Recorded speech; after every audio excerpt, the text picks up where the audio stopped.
Bom dia Instagram.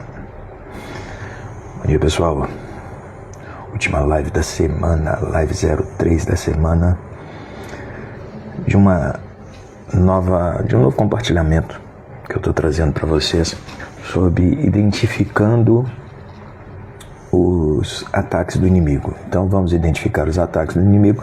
Dentro disso, hoje nós vamos tocar aqui no terceiro ponto, né? O primeiro ponto foi o desprezo, a depreciação, colocar uma pessoa para baixo, colocar uma pessoa numa condição de desprezá-la. O segundo ataque, a gente falou ontem, que foi o espírito de confusão. O espírito de confusão que vem para quê? Para confundir a sua vida, para gerar perturbações, principalmente emocionais, que vão afetar você espiritualmente. E hoje a gente vai falar aqui sobre o espírito do medo. O que vale a pena ressaltar aqui para a gente começar? O texto básico que a gente está utilizando aqui está lá em Neemias capítulo 4.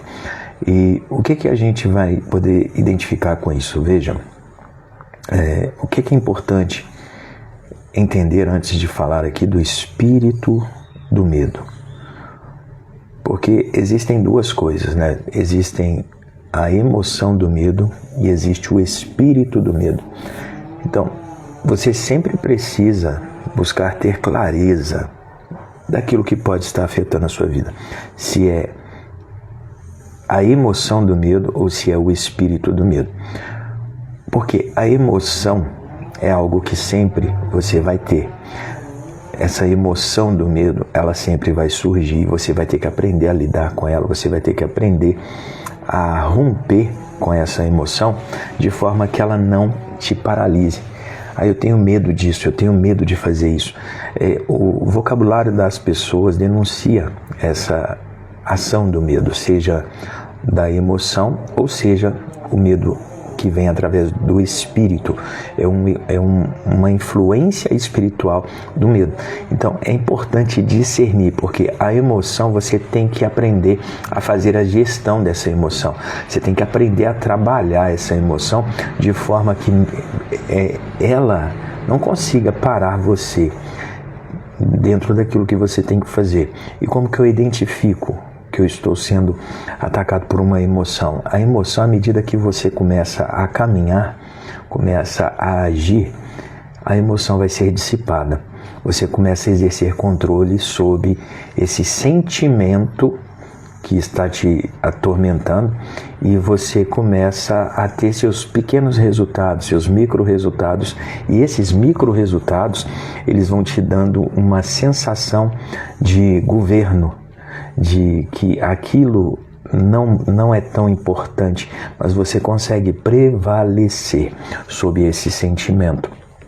E, por exemplo, veja, tem milhares de pessoas que têm um medo, só que não é o medo espiritual, é um medo emocional. De quê?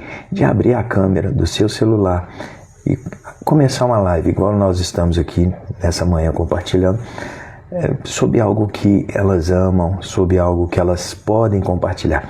Tem milhares e milhares e milhares de pessoas que têm esse medo.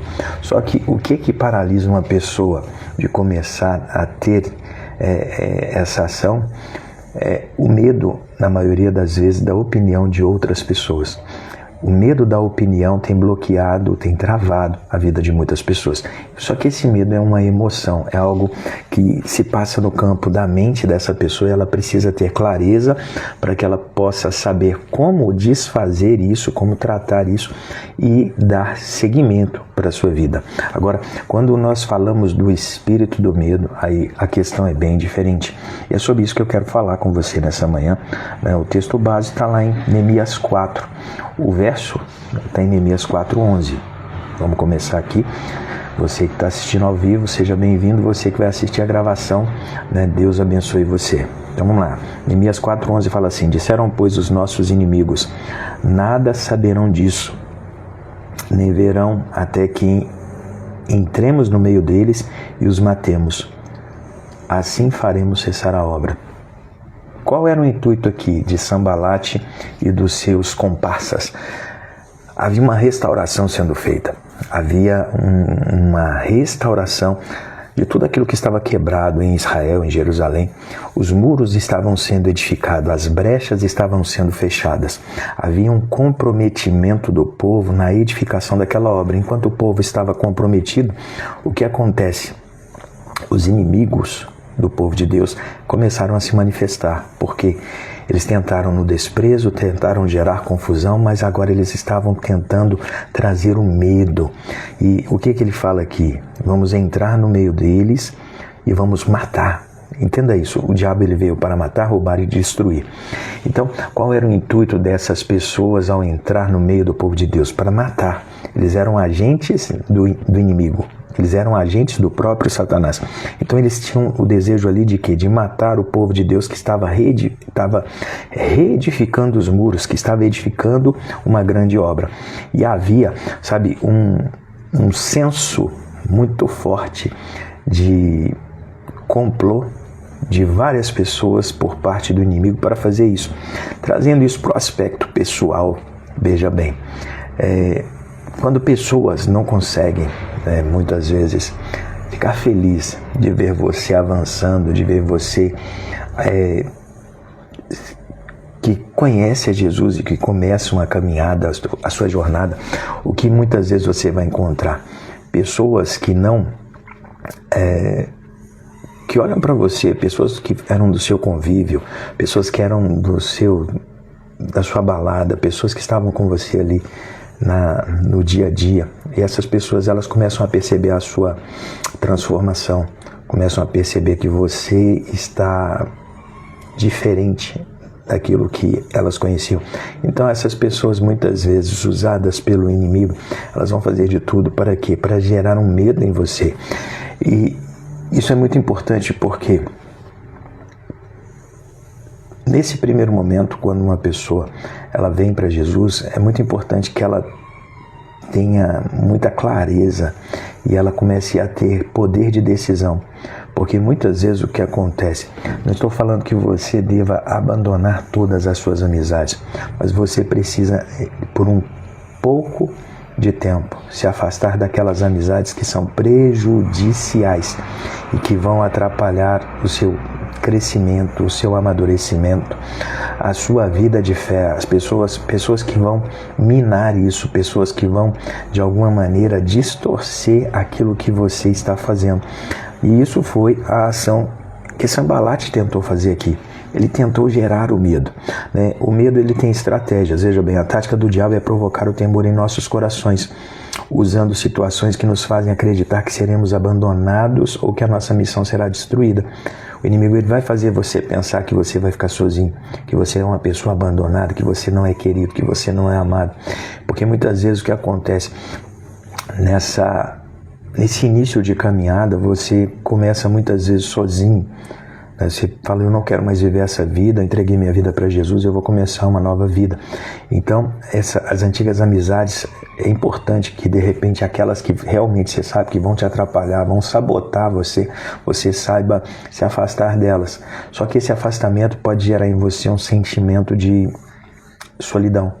Se olhar e falar, antes eu tinha amigos, agora eu não tenho amigos. Não, você não está sozinho, isso que você precisa entender.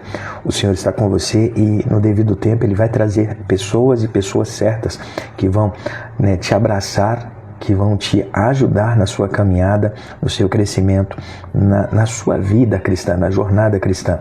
Por isso é muito importante ter um discipulador. Ter alguém que abrace a sua vida ali para que possa te ajudar nesse início de caminhada. Isso é algo muito importante. Então, veja, o espírito do medo ele vai tentar nos desviar do caminho. Ele vai tentar nos enfraquecer na nossa determinação. Antes você tinha pessoas, agora você está sozinho. Ele vai tentar de todas as formas te enfraquecer, fazer com que você perca a sua determinação, volte para o lugar de onde você saiu, volte para o convívio com as pessoas, sabe, com quem você antes se relacionava. Só que muitas vezes o que acontece? As pessoas não conseguem fazer esse tipo de leitura e é muito importante ter a sensibilidade para fazer esse tipo de leitura. Qual leitura? Tem alguns relacionamentos, querido, que eles têm data de validade. Data de validade. Alguns relacionamentos vencem. Alguns relacionamentos eles vão vencer no tempo. E se você não consegue fazer essa leitura, se você tem um espírito muito bonzinho, né? Tem pessoas que são muito boazinhas, não, tem que ser amigo de todo mundo.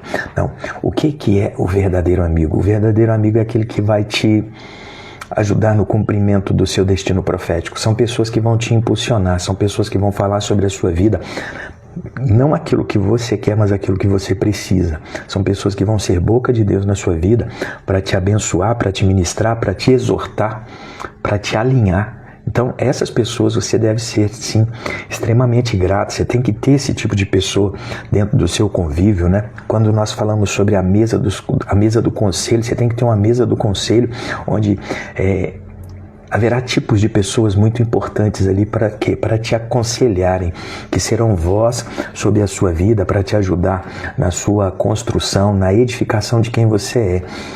A voz que você ouve determina o destino que você tem. Então, quem fala sobre a sua vida hoje está direcionando e apontando para onde você deve ir e aquilo que você deve viver.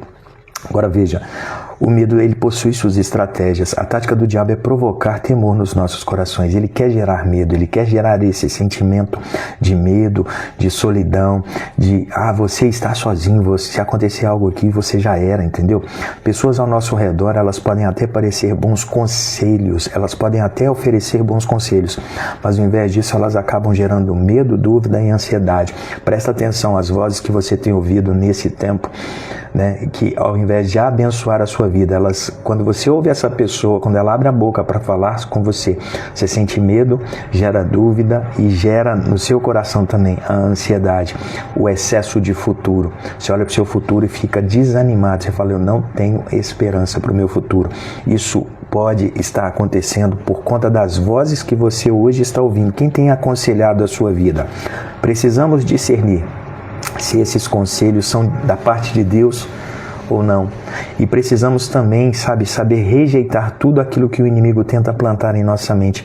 Campo de batalha da mente, querido. O inimigo ele vai tentar de todas as formas colocar algo na sua mente que possa crescer. É como um ovo de serpente. Ele vai colocar isso através de um pensamento. E isso é muito interessante. Eu já falei disso em outra live. É porque esses pensamentos, eles não vêm como se fossem pensamentos de terceiro. Esse pensamento, o inimigo ele é tão sorrateiro nisso, ele consegue colocar um pensamento na sua mente e te fazer pensar que é você que está pensando. Você fala assim, eu estou me sentindo. Você fala, mas por que eu estou falando isso? Eu estava muito bem. Só que ele consegue introduzir uma sugestão de pensamento onde você começa a proferir isso de forma pessoal. Você não consegue falar disso na terceira pessoa, porque é um pensamento sugestivo. Só que você consegue abraçar esse pensamento e declarar como se ele fosse seu. Você reconhece ele como seu, não como algo que o inimigo tem plantado. Então, qual que foi a reação de Neemias diante disso? Veja bem, o espírito do medo começa a atacar Neemias. Qual que foi a reação de Neemias perante isso? Romanos 8:37 fala assim, mas em todas estas coisas somos mais que vencedores por aquele que nos amou. Como que nós podemos prevalecer diante de toda a ação do espírito do medo, sabe? É sabendo que em Cristo nós somos mais que vencedores. Por quê? Porque aquele que não poupou seu próprio filho por amor de nós, como não nos daria juntamente com ele todas as coisas? Então, se ele não poupou seu próprio filho, querido, que coisa mais importante pode ter que o próprio filho que ele não vai nos dar também? Que coragem que tem que ele também não possa trazer sobre a nossa vida? Então, Neemias, como que ele reagiu diante do espírito do medo? Da intimidação que estava vindo. Lá em Neemias 4, verso 13, fala assim, então pus o povo por famílias nos lugares baixos e abertos por detrás do muro, com suas espadas e as suas lanças, os seus arcos, inspecionei e dispus-me e disse aos nobres, aos magistrados e ao resto do povo, não temais. Se você for na escritura, né, alguém um dia contou e falou que existem 365 não temas escrito na Bíblia. O que quer dizer isso? Veja bem, existe Não tema da parte de Deus. Não tema, Cadu, não tema, Michel. Isso é o quê?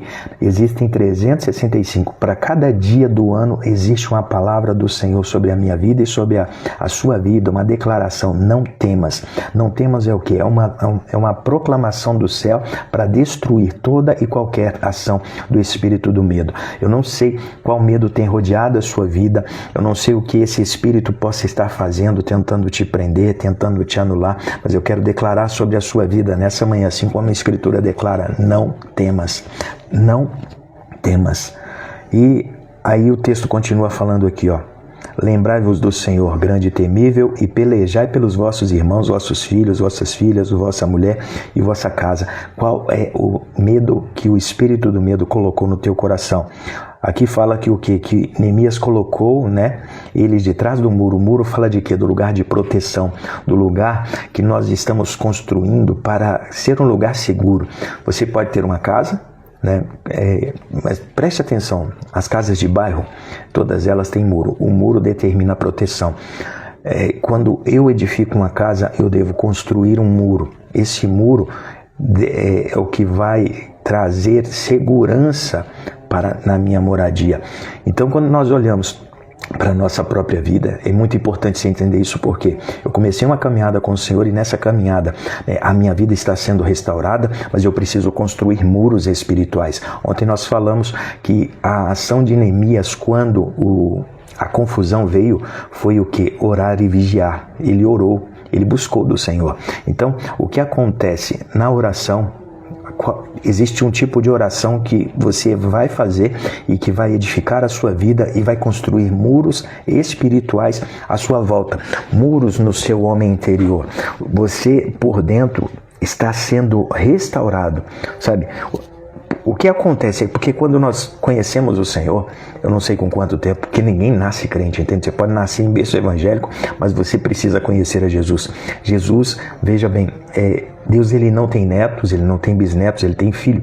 Então, você é filho de Deus, você não é bisneto. Por mais que você possa ter uma avó que era crente, você tem uma mãe, um pai que é crente, você tem que ter sua experiência pessoal. E nessa experiência pessoal, então no momento que até que você chegue a esse lugar, a sua alma foi fragmentada.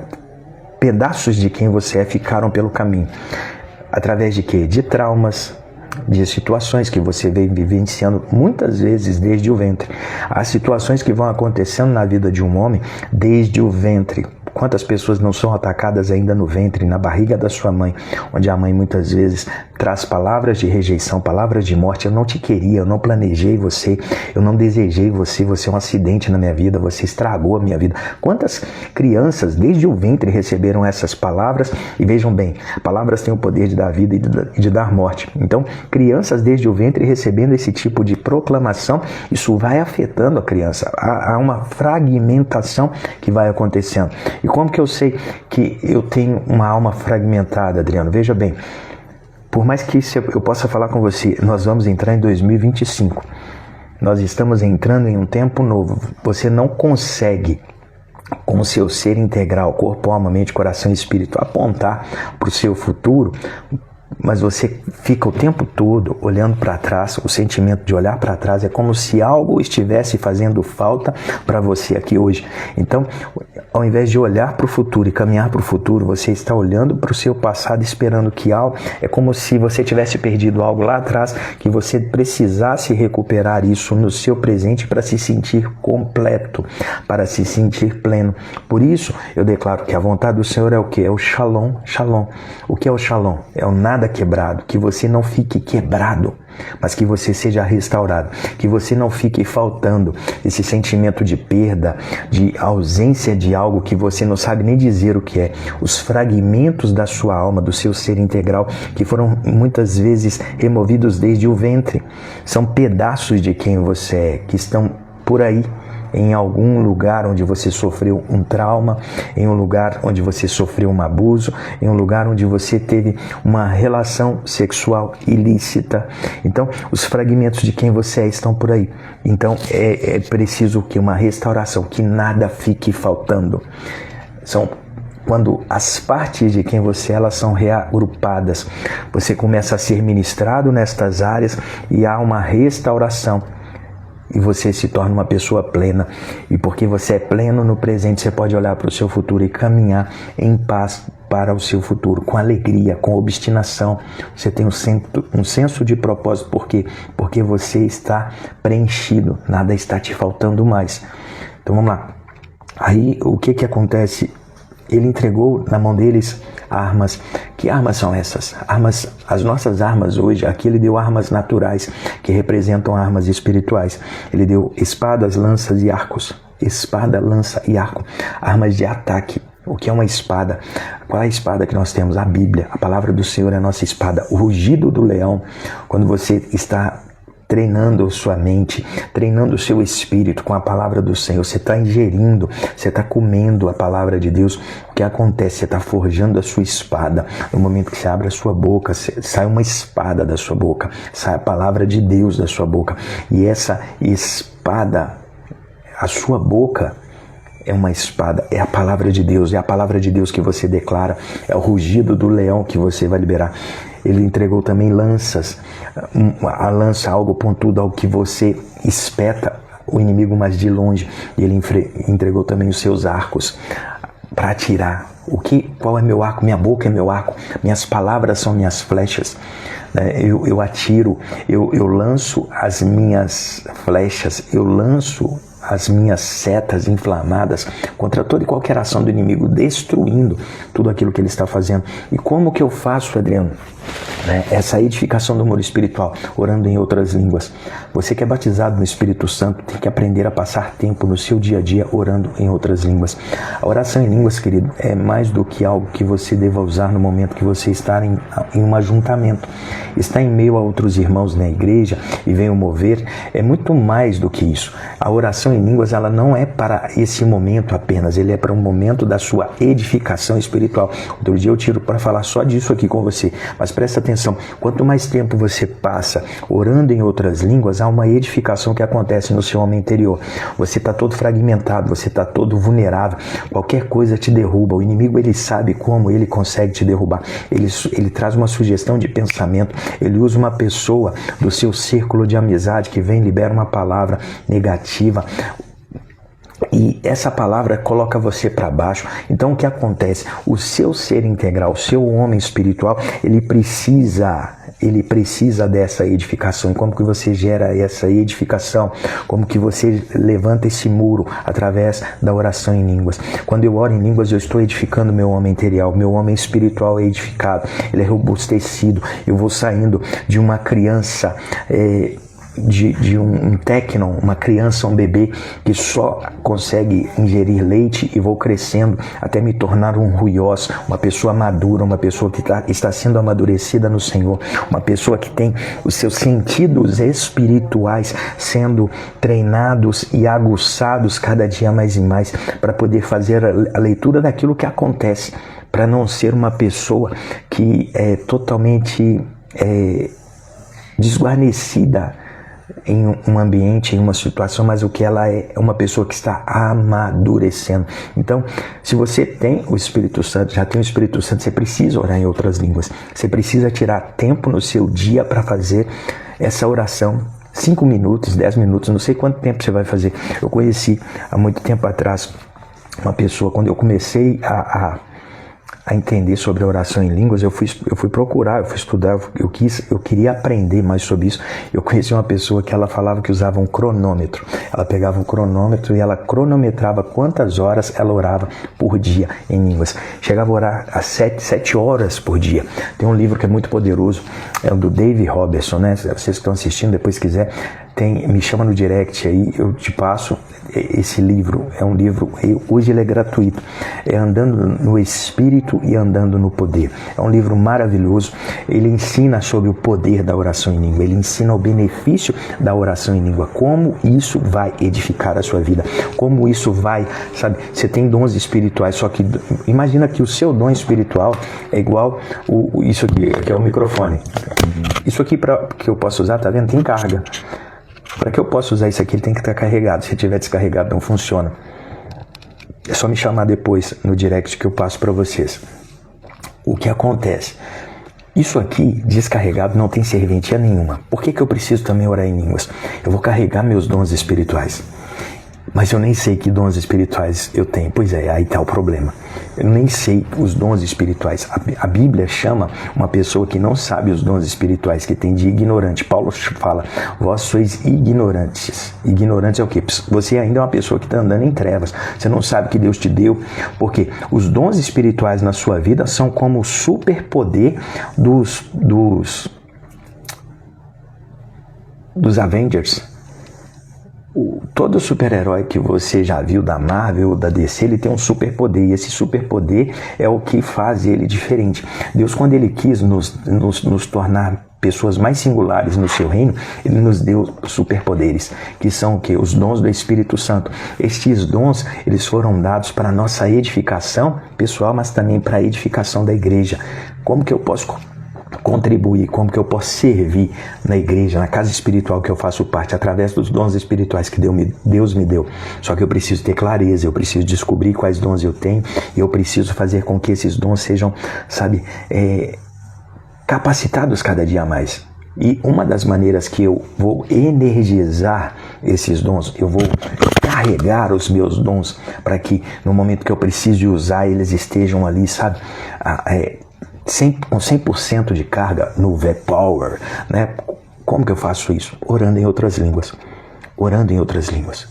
Se eu sei que eu vou ministrar, se eu sei que eu vou para um momento onde eu vou ter muito tempo de ministração, onde eu vou ter que ensinar, o que normalmente eu faço? Eu tiro muitos dias antes para ir me preparando.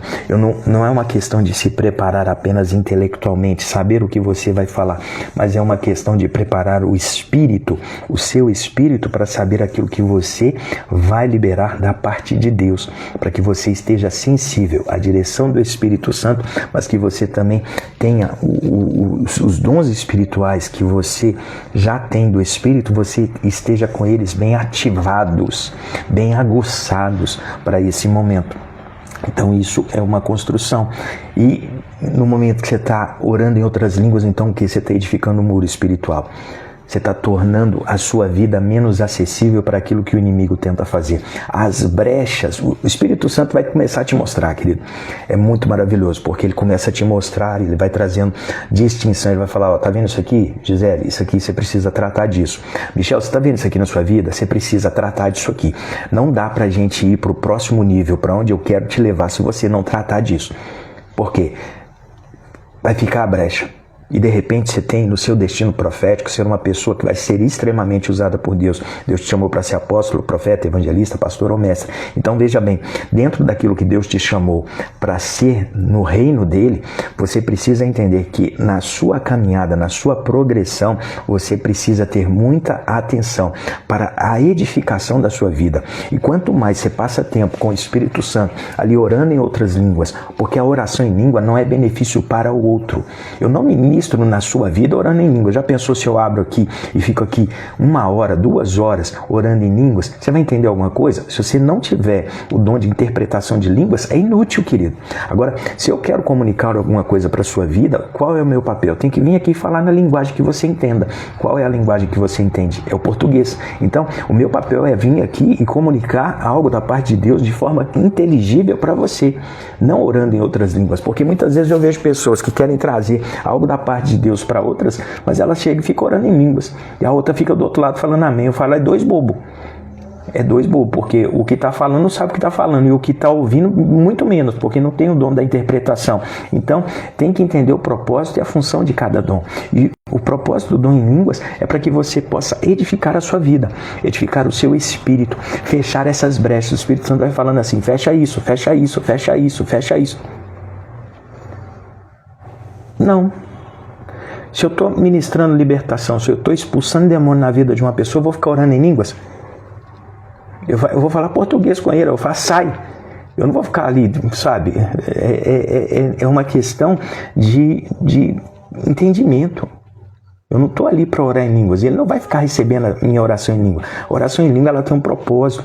Vai lá em Coríntios 1 Coríntios 11, 12, 13, 14. Lê esses capítulos que você vai começar a entender sobre os dons espirituais. Então, a oração em língua é para edificação pessoal. Eu vou edificar a mim mesmo. Eu vou carregar os dons do Espírito. Eu vou aguçar o meu discernimento. Qual que é o discernimento de espíritos? Porque muitas vezes, no momento de libertação, como você está perguntando, eu vou chegar ali e eu preciso ter discernimento do que está acontecendo. Porque muitas vezes a pessoa está tão possuída ali que ela não consegue se comunicar, ela não consegue falar o que está acontecendo. Então você precisa chegar ali e ter discernimento espiritual. Espírito Santo, o que está acontecendo? O Espírito Santo vai começar a te mostrar coisas. Ele vai começar a trazer clareza sobre aquela situação para que você saiba como agir. Tá ficando claro, pessoal? Vamos seguir aqui para a gente fechar, né? Veja bem, onde que o medo foi introduzido? Onde o medo foi introduzido dentro da história da Bíblia, né? Das Escrituras? Onde que isso começou? Começou na queda do homem. Lá em Gênesis 3, verso 10. O homem, todo dia na viração do dia, Deus vinha ter com o homem. É o que aconteceu ali. Veja bem, Gênesis 3:10. Ele respondeu: ouvi a tua voz no jardim porque estava nu, tive medo. A primeira vez que faz menção à palavra medo na Escritura foi aqui em Gênesis 3:10. O homem, depois da queda, quando ele ouve os passos de Deus chegando no jardim, ele escutou a voz de Deus dentro do jardim, a palavra diz que ele correu. Ele fala assim: eu corri. Por quê? Porque estava nu e tive medo. Então, aqui entra o medo. Aqui entra o medo dentro daquilo que nós conhecemos como humanidade. Agora, eu tenho um verso aqui que eu gosto muito dele. Eu vou deixar ele para você. Outra coisa, lá no livro de Jó, o que acontece? Jó, se você conhece a história, Jó, a vida dele foi toda desgraçada em um dado momento, porque ele era um homem muito abençoado, ele tinha uma família, ele tinha vários filhos, ele era um homem muito próspero, ele era um homem de boa reputação, ele era um homem muito bem querido na sua comunidade.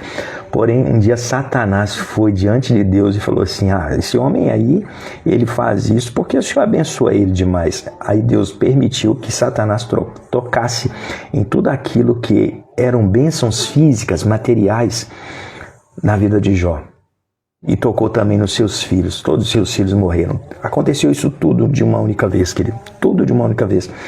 Aí, daqui a pouco, Satanás volta diante de Deus e Deus vai e fala novamente: viste meu servo Jó?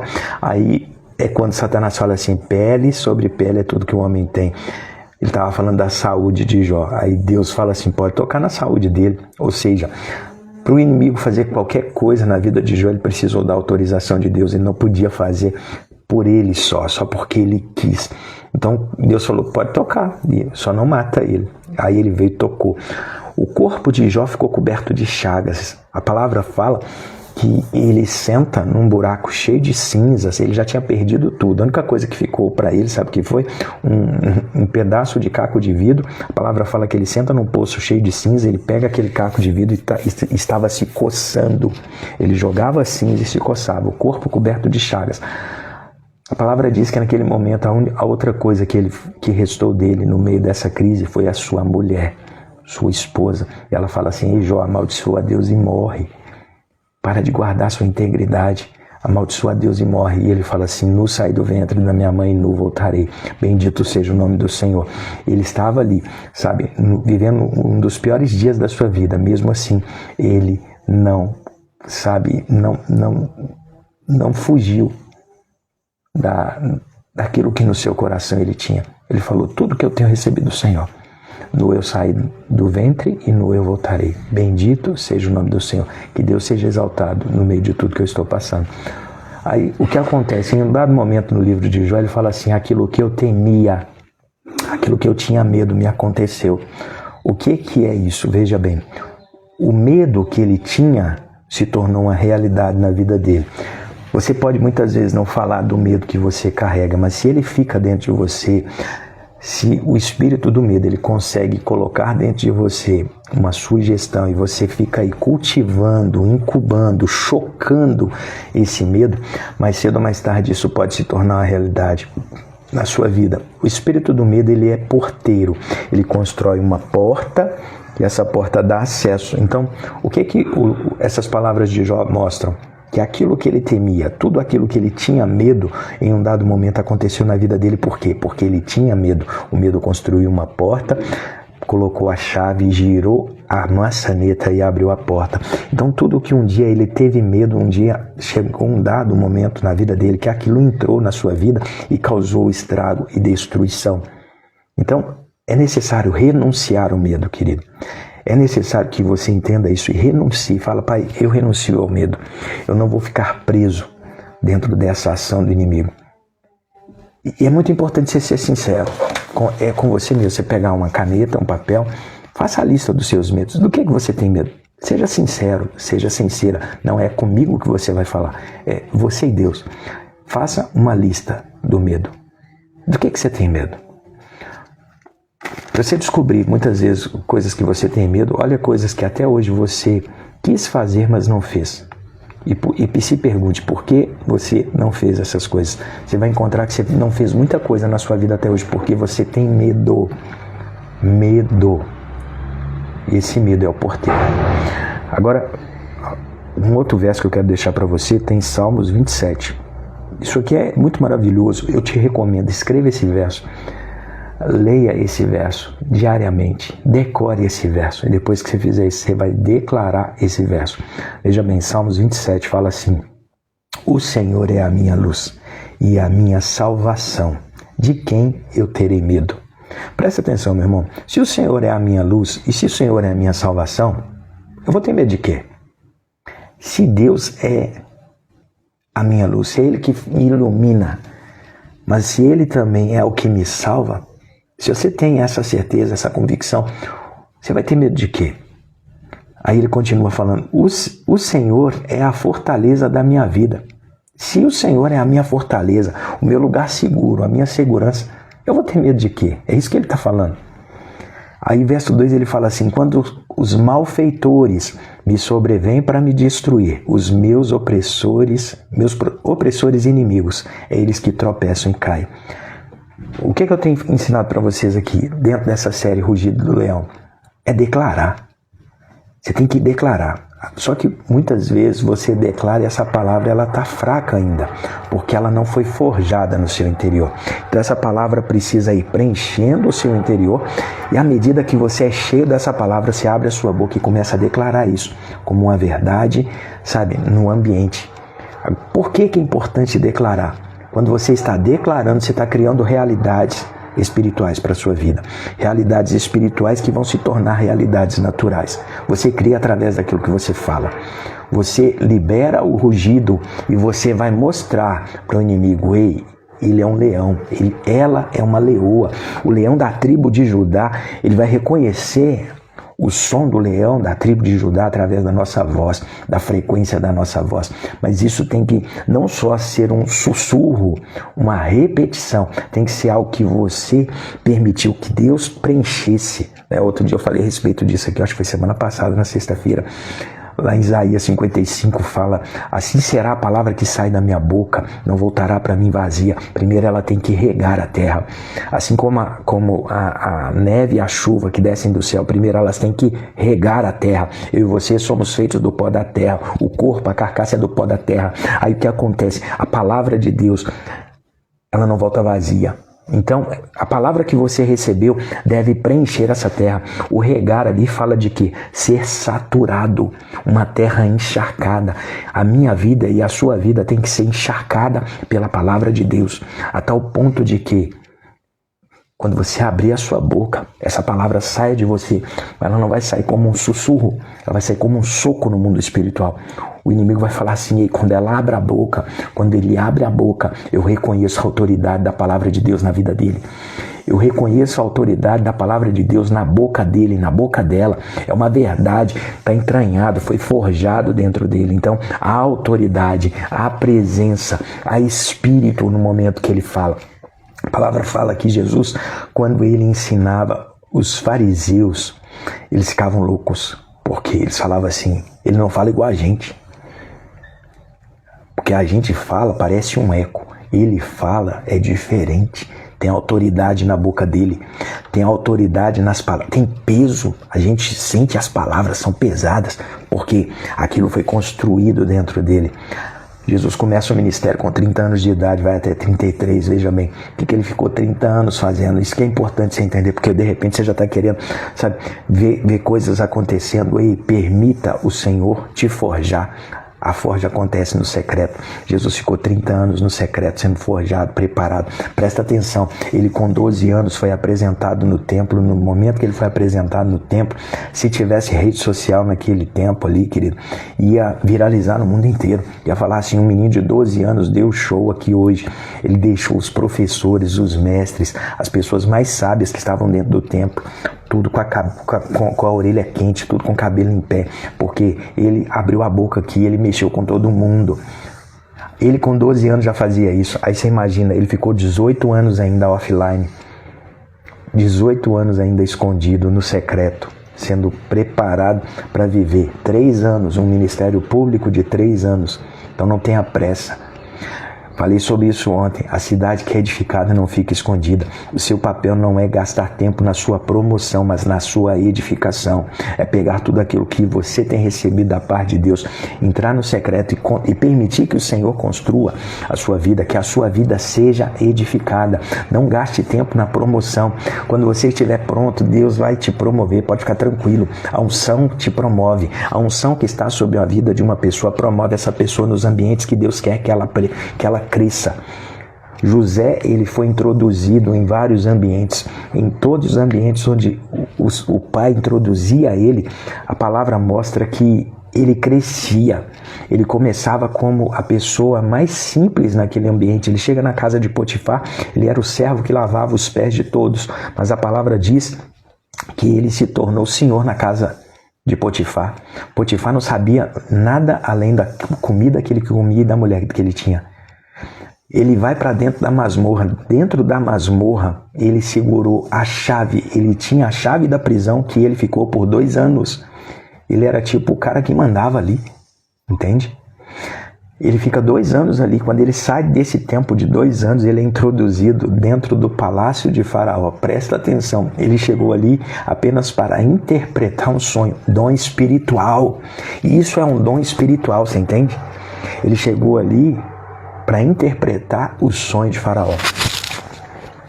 Faraó contou o sonho, ele trouxe a interpretação. No momento que ele trouxe a interpretação, Faraó falou, como que a gente resolve esse problema agora? Ele olhou para ele e falou, eu vejo o Espírito de Deus sobre a sua vida. Eu vejo o próprio Deus sobre a sua vida. Sabe o que eu vou precisar? É você que vai ser o cara que vai mandar aqui. Debaixo de mim, eu sou a maior voz, eu sou a maior autoridade aqui do Egito. Debaixo de mim é você agora. A unção te posiciona. Agora, a vida secreta te prepara para a sua vida pública. Aprenda, querido, a respeitar o processo de Deus na sua vida. Aprenda a suportar o processo. Aprenda a fazer bom uso das ferramentas espirituais, das armas espirituais que Deus coloca sobre a sua vida, para que você possa prevalecer. Amém? Para a gente encerrar, deixa eu te dar algumas coisas aqui só para você entender se você está sendo atacado pelo espírito do medo. Veja bem, esse espírito ele se manifesta de diversas maneiras, diferentes maneiras. Primeira coisa, medo de rejeição. Tem medo de rejeição? Quem tem medo de rejeição está afrontada pelo espírito do medo. Não, eu vou fazer isso, as pessoas estão me rejeitando. Tem pessoa que, se você passar perto dela e não olhar para ela, ela já manifesta. A rejeição alheia ou a rejeição a si própria. Tem pessoas que se rejeitam a si mesmas. Elas são os maiores rejeitores da vida dela mesma. O medo do abandono, e se eu ficar sozinho? Medo de se machucar. E se eu fizer isso e me machucar? E se eu acreditar novamente e me machucar? E se eu voltar a confiar em alguém e essa pessoa me machucar? O lugar que você construiu pensando ser para sua proteção vai ser do seu isolamento. E no seu isolamento você vai morrer sozinho. E volta a confiar. Medo de autoridade, incluindo sentir medo de pastores. Pessoas que tiveram problemas com líderes, principalmente líderes espirituais, tem medo de sofrer disso novamente. Então elas não conseguem se aproximar de uma nova liderança, de confiar em uma nova liderança espiritual, de abrir o seu coração, porque ela carrega o fantasma do passado. Fala, alguém fez isso comigo lá atrás e pode fazer isso novamente. Então ela fecha o seu coração para não confiar novamente. Pessoal, vocês estão entendendo? Vocês que estão assistindo, tá entendendo? Tá ficando claro?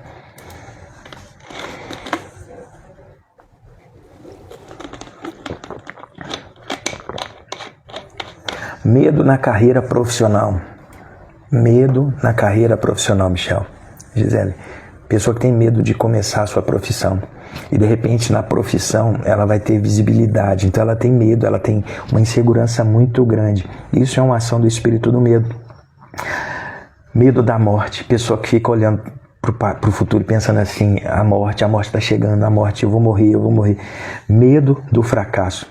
Tem pessoas que não começam algo porque elas têm medo de começar e fracassar. Ei, deixa eu te contar uma coisa. Não tem fracasso, tem aprendizado. Fracasso acontece quando você desiste. Tem muita gente que ela nem fez para ver o resultado. Ela já aceitou a derrota. Não pode ser assim. Medo do futuro. Como será o meu amanhã? Tem pessoas que no momento que vão ter filhos, a vida fica pesada, a pessoa fica assim, como vai ser o meu amanhã? Como que eu vou cuidar dessa criança? Como que eu vou dar todo o recurso que ela precisa? Como que eu vou dar toda a provisão que ela precisa? Medo da responsabilidade. Tem pessoa que quando você chama ela para assumir uma responsabilidade, seja isso na vida da igreja, querido, ou na vida pessoal. Tem pessoas que não cresceram na vida porque tem medo de responsabilidade. Tem medo de lidar com responsabilidade. Tem pessoas que têm medo do escuro. Apaga a luz, não, deixa a luz acesa, só durmo de luz acesa. Tem pessoas que têm medo de ficar sozinho. Outras têm medo de pessoa, têm medo do que as pessoas pensam. Medo do que as pessoas pensam. O que essa pessoa está pensando de mim? O que será que essa pessoa pensa de mim? Medo do que as pessoas dizem de você. O que será que essa pessoa está dizendo? Aí se tiver duas pessoas conversando e você estiver no mesmo ambiente, essa pessoa, uma delas olhar para você, você vai falar assim, essa pessoa está falando de mim. Ai, que medo. O que será que essa pessoa está falando de mim? Medo do inferno, medo de demônios, medo da libertação, medo da pobreza. Tempo atrás eu vi um cara multimilionário e ele falando que tinha medo da pobreza. Qual é o problema disso? Tudo aquilo que eu temia me aconteceu. Medo do casamento. Tem pessoas que não se casam porque elas olham, elas conseguem sempre ter a perspectiva, o ponto de vista ruim. Fala assim, não, as pessoas, elas estão se casando, mas elas separam muito. Eu tenho medo de casar e separar, então não vou casar.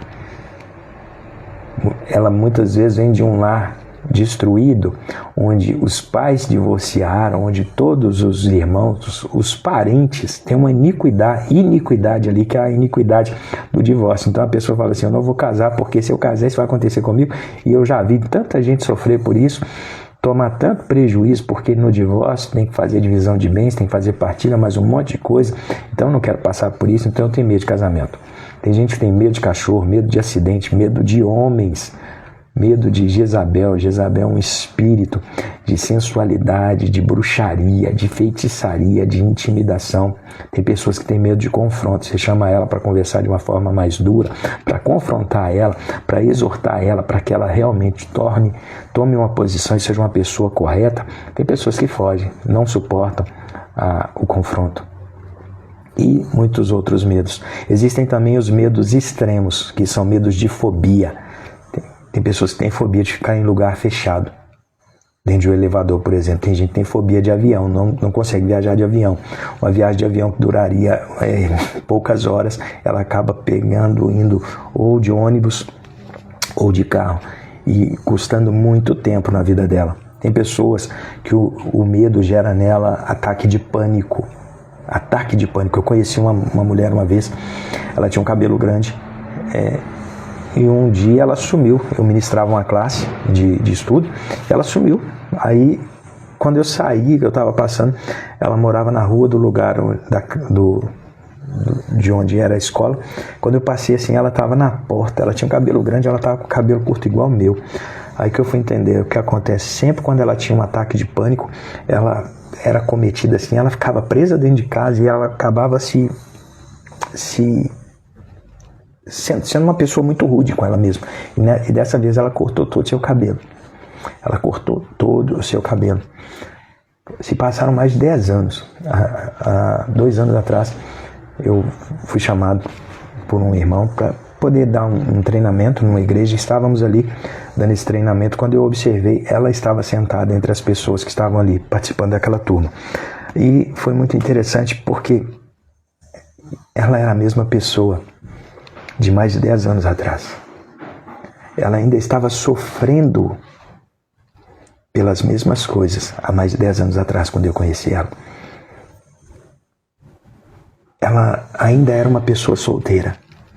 Ela tem quase 50 anos, não se casou. E conversando ali com ela, ela pega e me conta que ela teve um relacionamento nesse tempo. Entre esse período, ela teve um relacionamento. E o que aconteceu nesse relacionamento? A pessoa com quem ela estava se relacionando, estava noiva da pessoa, aconteceu algo, a pessoa simplesmente abandonou ela. Eles já estavam com quase tudo preparado para o casamento. A pessoa abandonou ela, entrou em um outro relacionamento, já tinha namorado, noivado, casado, porém ela estava ainda na casa dela, tinha tudo aquilo que ela tinha preparado para o enxoval do casamento, até o vestido de noiva ainda estava dentro da casa dela, e ela não conseguia mais se relacionar com ninguém, e a vida dela estava travada. E todos os dias ela olhava para tudo aquilo que ela tinha comprado, que ela tinha adquirido, o enxoval do casamento, o vestido de noiva. A vida dela era olhar para aquilo. Ela olhava para aquilo e vivia frustrada. Falava assim, aquele homem me abandonou, aquele homem me traiu. Ela vivia crises de pânico. 10 anos depois, mais de 10 anos depois, ela ainda vivia as crises de pânico. Terror, apreensão, medo súbito. Você está de boa, presta atenção, você tem que começar a entender isso aqui. Você está muito bem, mas do nada um sentimento de medo te invade. Aí você simplesmente se rende ao medo e não consegue averiguar, não consegue discernir, não consegue perceber, não consegue pelo menos ter clareza para se perguntar por que eu estou sentindo medo agora. Eu estava bem, mas de repente eu comecei a sentir medo. Por que eu estou sentindo medo? O que é que está acontecendo? Aí você tem que fazer uma retrospectiva muito curta do momento que você estava bem até esse momento que o medo começou a entrar na sua vida. Para quê? Para você entender o que aconteceu. De repente, alguém veio e te falou alguma coisa. De repente, você se aproximou de alguém. Só de se aproximar daquela pessoa, foi que isso aconteceu. De repente, você chegou em algum ambiente, em lugares físicos, e no momento que você pisou naquele lugar físico, esse medo invadiu sua vida. Você precisa começar a ter essa leitura. Porque, veja bem, foi um medo súbito que te invadiu. Eu te falo isso porque quando eu comecei a entender isso, teve uma vez, eu estava em casa, aí eu saí para fazer uma caminhada, já era por volta das 19 horas. Aí eu estou ali na lagoa caminhando, estava de boa, tranquilo. E eu passei por um determinado lugar, e quando eu passei, de repente eu comecei a sentir uma apreensão no peito, sabe? Minha mente começou a conturbar, comecei a sentir medo. Porém, como eu já te disse, isso não vem como uma sugestão. Isso entra como se fosse algo pessoal. Você olha assim, você começa a pensar, eu. Não vem como ele. Não é como algo que o inimigo não mostra aquele que está introduzindo isso na sua vida. Você começa a assumir que aquilo é seu. E quando eu falei, Deus, o que está acontecendo? Eu estava de boa. Eu estava de boa, agora eu estava muito bem, mas de repente eu comecei a sentir medo. Por que eu comecei a sentir medo? Eu parei ali, eu fui andando devagar e fui fazendo esse flashback, eu fui voltando, eu fiz essa retrospectiva entre o momento que eu cheguei na lagoa até onde eu estava ali caminhando. E foi muito claro para mim perceber que era uma ação espiritual que estava vindo, uma sugestão. E aconteceu justamente quando eu estava passando por um determinado lugar. Por isso eu te falo, tem lugares onde você pode acessar que isso vai se manifestar. O medo súbito, o medo, sabe, você está de boa e de repente você é tomado pelo medo. E tem pessoas que quando isso acontece, esse gatilho ataca, esse gatilho é acionado, elas reagem como? Fugindo. Elas reagem como? Retrocedendo. Elas reagem como? Parando. Então, é aprender a fazer a leitura para saber como eu vou vencer isso. Agora, 2 coisas que você precisa colocar em prática na sua vida para romper com o espírito do medo. O jejum. O jejum, ele rompe com o poder do medo. Lá em Joel, né, fala assim, ó, Joel 2:21, fala assim: não tenham medo, ó terra, regozije-se e alegre-se, o Senhor tem feito grandes coisas. Então, separar um tempo para jejuar. Ah, mas tem que jejuar? Tem, você é crente, ué, filho de Deus, tem que jejuar. Então, separa tempo para jejuar, mas também para orar. E dentro da oração, ora português, espanhol, inglês, mas ora na sua linguagem nativa. Oração em línguas. A oração em línguas edifica a sua vida espiritual. Você vai edificar seu homem interior. Você está construindo muros espirituais. O inimigo vai olhar e falar assim: eu não consigo mais ver ele, eu não consigo mais ver ela, eu não consigo mais acessar a ele. As brechas, presta atenção nisso, as brechas, porque cada vez que você caminha mais próximo do Espírito Santo, mais íntimo do Espírito Santo, as brechas vão ficar visíveis. Eu já tive medo ao ponto de me paralisar. É isso que o inimigo quer. Ele quer nos paralisar. Tem pessoas que não conseguem se mover por medo. Por que você não fez isso ainda? Medo. Por que você não fez isso ainda? Medo. Por que você não fez isso ainda? Medo. O medo não pode me parar. Olha o que a palavra fala aqui, ó. 2 Timóteo 1, verso 7. Aí a gente acaba. Pois Deus não nos deu espírito de covardia ou espírito de medo. Pessoas covardes são pessoas medrosas. Deus não nos deu espírito de medo ou espírito de covardia, mas de poder. Espírito de poder, de amor e de equilíbrio. O equilíbrio fala de quê? De você fazer a gestão da sua emoção. Se é a emoção do medo, eu tenho que ter capacidade de falar: ei, medo, não vai. Por isso eu te falei, pega o Salmo 27, verso 1. Salmo 27, verso 1, olha aqui, ó. O Senhor é a minha luz e a minha salvação. De quem terei medo? Declara isso para você mesmo, fala assim: o Senhor é a minha luz. Ei, Ele que me ilumina, Ele é o sol da minha justiça, é Ele que me guarda, Ele não dormita. O Senhor é a luz da minha vida, Ele é a minha salvação. Se Deus é tudo isso na minha vida, se Ele é a minha luz, Ele é a minha salvação, eu vou ter medo de quê, cara? De que eu vou ter medo? Se o Senhor é a minha fortaleza, o meu lugar seguro, a minha torre forte, eu vou ter medo de quê? Ei, diabo, perdeu. Então, quanto mais você coloca isso, quanto mais isso fica arraigado dentro de você, quanto mais a sua mente é reprogramada para isso, o medo não vai vir. Então, quando vier, o rugido do leão vai ser o quê? Ei, o Senhor é a minha luz, o Senhor é a minha salvação. De que eu vou ter medo? O Senhor é a minha fortaleza, é o rugido que você vai liberar, é a espada com a qual você vai bater no mundo espiritual, e o diabo vai falar assim: rapaz, a gente não consegue mais. O espírito do medo não dá, o espírito do pânico não dá, a depressão não dá. Amém, mãe? Amém. Aí minha mãe chegou, velho. Hoje é meu aniversário. Amém, mãe. Obrigada. O Senhor é a minha luz. É declarar isso. É declarar essa verdade. Só que veja bem, no início serão apenas palavras. No segundo momento, quanto mais você permite isso ser esculpido dentro de você, mais isso vai ser forjado. Isso vai te preencher, isso vai, sabe, sair da sua boca, vai ser um murro espiritual. Quando o espírito do medo vier, vai ser um soco na cara dele. Ele vai falar assim: rapaz, eu nunca mais vou mexer com a Camila, nunca mais vou mexer com a Gisele, com o Michel, com a Maria das Graças. Não, por quê? Porque a gente não consegue mais. A brecha que o espírito do medo tinha para chegar foi fechada. Gente, obrigada mesmo, de coração. E pra gente encerrar, jejum e oração. Jejum e oração, querido. Vamos orar. Foi demais aqui hoje, né? Meu Deus do céu. Eu não gosto quando começa a ficar assim, não. É meia hora, hoje deu 1 hora. Na sexta-feira, dia do meu aniversário, né? Então vamos lá. Pai, obrigado por esse tempo. Obrigado por esse tempo.